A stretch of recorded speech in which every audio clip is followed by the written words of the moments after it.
குகேஷுக்கு 5 கோடி ரூபாயும், கண்ணகி நகர் கார்த்திகாவுக்கு வெறும் 25 லட்சம் தான் தமிழ்நாடு அரசு கொடுத்திருக்கு. பாரபட்சம் காட்டுதா தமிழ்நாடு அரசு? தமிழ்நாடு அரசு 2 விளையாட்டு வீரர்களுக்கு ஊக்கத்தொகை கொடுத்திருக்காங்க. அது யாருக்கு அப்படின்னா, செஸ் வேர்ல்டு சாம்பியன் குகேஷுக்கும் கபடி வீராங்கனை கார்த்திகாவுக்கும் தான். இதுல என்ன ஒரு குற்றச்சாட்டு எழுந்திருக்கு அப்படின்னா, குகேஷுக்கு 5 கோடி ரூபாயும், கண்ணகி நகர் கார்த்திகாவுக்கு வெறும் 25 லட்சம் தான் தமிழ்நாடு அரசு கொடுத்திருக்கு. இதனால பாரபட்சம் காட்டுதா தமிழ்நாடு அரசு அப்படின்னு ஒரு மிகப்பெரிய கேள்விக்குறி எழுந்திருக்கு. அதுக்கான காரணம் என்ன அப்படின்றத இந்த பதிவுல பார்க்கலாம். அதுக்கு முன்னாடி யார் இந்த கார்த்திகா அப்படின்றத தெரிஞ்சுக்கலாம். சென்னையை பொறுத்த வரைக்கும் ஒரு நெகட்டிவ் தாட் சொல்ற இடம்னா அது கண்ணகி நகர் தான். அங்க நிறைய போதைப் பொருள் இருக்கு, எல்லா குற்றச்செயல்களும் அங்கதான் நடக்கும் அப்படின்னு ஒரு நெகட்டிவான ஒரு கட்டமைப்பை கண்ணகி நகர் மேல வச்சிருக்காங்க. அந்த கட்டமைப்பெல்லாம் உடைச்சு மாத்தி ஒரு புது முகத்தை தான் கண்ணகி நகர் கார்த்திகா ஏற்படுத்தியிருக்காங்க. அது என்ன அப்படின்னா, 9 வருஷத்துக்கு பிறகு தமிழ்நாட்டுல இருந்து ஒரு பொண்ணு அண்டர் 18 கபடி டீம்ல செலக்ட் ஆகுறாங்க.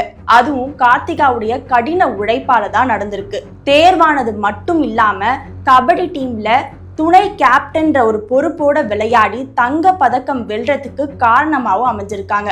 கஷ்டப்பட்டு இந்த ஒரு பெரிய சாதனைய கார்த்திகா புரிஞ்சிருக்காங்க. அவங்க அம்மா ஒரு ஆட்டோ ஓட்டுநர், அப்பவும் கூலி வேலை பார்க்குறாங்க. இப்படி ஒரு கஷ்டமான சூழல்லையே வளர்ந்து தன்னுடைய லட்சியம் என்ன அப்படின்றத புரிஞ்சுக்கிட்டு 10ஆம் வகுப்பு பொது தேர்வை விட்டுட்டு கபடி போட்டிக்காக போயிருக்காங்க. அந்த அளவுக்கு கபடி மேல ஒரு மிகப்பெரிய ஆர்வம் கார்த்திகாவுக்கு இருக்கு. அந்த ஒரு ஆர்வமும் தான் இந்த சாதனை புரியதற்கான ஒரு ஊக்குதலாவும் இருந்திருக்கு. இப்படி விளிம்பு நிலையிலிருந்து அடித்தளத்திலிருந்து போராடி ஒரு மிகப்பெரிய சாதனை செஞ்ச கார்த்திகாவுக்கு தான் தமிழ்நாடு அரசு வெறும் 25 லட்சத்தை ஊக்கத்தொகையா கொடுத்திருக்காங்க. இங்க குகேஷுக்கு 5 கோடி ரூபாய் கொடுத்தது பிரச்சனை கிடையாது. ஏன் கார்த்திகாவுக்கு வெறும் 25 லட்சம் அப்படின்றது தான் கேள்வியா இருக்கு. தமிழ்நாடு அரசு யாருக்கு முக்கியத்துவம் கொடுக்குது, யாருக்கு முக்கியத்துவம் கொடுக்கணும், தமிழ்நாடு அரசு யாரை அதிகமா ஊக்குவிக்கணும் அப்படின்னு பல கேள்விகள் இங்க முன்வைக்கப்படுது. செஸ் சாம்பியன் குகேஷுக்கு 5 கோடி ரூபாய் கொடுத்ததுனால உலக அளவுல தமிழ்நாட்டு அரசோட பெயர் உயர்ந்து நிற்கும் அப்படின்ற ஒரு நோக்கத்துக்காக 5 கோடி ரூபாய் கொடுத்தாங்களா?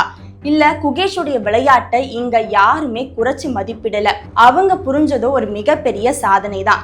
அப்படி இருந்தாலும் அதுல பாதி அளவாவது கார்த்திகாவுக்கு கொடுக்கல அப்படின்றது தான் எல்லாருடைய வருத்தமாவும் இருக்கு. கார்த்திகா மாதிரி பல பெண்கள் விளையாட்டு துறையில சாதிக்கணும்னு காத்துக்கிட்டு இருக்காங்க. அவங்களுக்கு தமிழ்நாடு அரசு ஒரு நல்ல வழிகாட்டலை கொடுக்கணும். நல்ல ஊக்கத்தை கொடுத்தா மட்டும்தான் கார்த்திகா மாதிரியான இன்னும் நிறைய பெண்கள் விளையாட்டு துறையில சாதிக்க முடியும். இங்க கார்த்திகாவுக்கு 25 லட்சம் எதுக்காக கொடுத்தாங்க அப்படின்னு தமிழ்நாடு அரசு வட்டாரங்கள் என்ன சொல்றாங்க அப்படின்னா, குகேஷ் அவர்கள் செஸ்ல வேர்ல்டு சாம்பியன் வாங்கியிருக்காங்க. ஆனா கார்த்திகா டோர்னமெண்ட் தான் விளையாடி இருக்காங்க. அது மட்டும் இல்லாம கார்த்திகா விளையாடினது இண்டிவிஜுவல் கேம் கிடையாது, அது ஒரு குரூப் கேம். இண்டிவிஜுவல் கேம் விளையாடின குகேஷுக்கு தான் 5 கோடி ரூபாய் கொடுத்துருக்கோம் அப்படின்னு சொல்லியிருக்காங்க. ஆனா இங்க என்ன பார்க்க வேண்டியது இருக்குன்னா, 2024 இதே மாதிரி விளிம்பு நிலையிலிருந்து போராடி ஒரு மிகப்பெரிய சாதனை புரிஞ்ச வேர்ல்டு கேரம் சாம்பியன் காசிமாவை பத்தி தான் நம்ம பார்க்க வேண்டியது இருக்கு. காசிமாவும் இதே மாதிரி ஒரு விளிம்பு நிலையில போராடி தான் தனக்கான ஒரு அங்கீகாரத்தை பெற்றுக்கொண்டாங்க. அவங்களுக்கு தமிழ்நாடு அரசு எவ்வளவு ஊக்கத்தொகை கொடுத்திருக்காங்க அப்படின்னா வெறும் 1 கோடி ரூபாய் தான். அதுவும் பல அழுத்தங்களுக்கு பிறகுதான் அந்த ஊக்கத்தொகையும் கொடுக்கப்பட்டிருக்கு. அப்படி இருக்க குகேஷுக்கு மட்டும் எப்படி 5 கோடி ரூபாய் தமிழ்நாடு அரசு கொடுத்தாங்க? எந்த மாதிரியான முக்கியத்துவத்துல குகேஷுக்கு 5 கோடி ரூபாய் கொடுக்கப்பட்டிருக்கு அப்படின்னு பல பேரும் கேள்வி எழுப்பிட்டு வராங்க.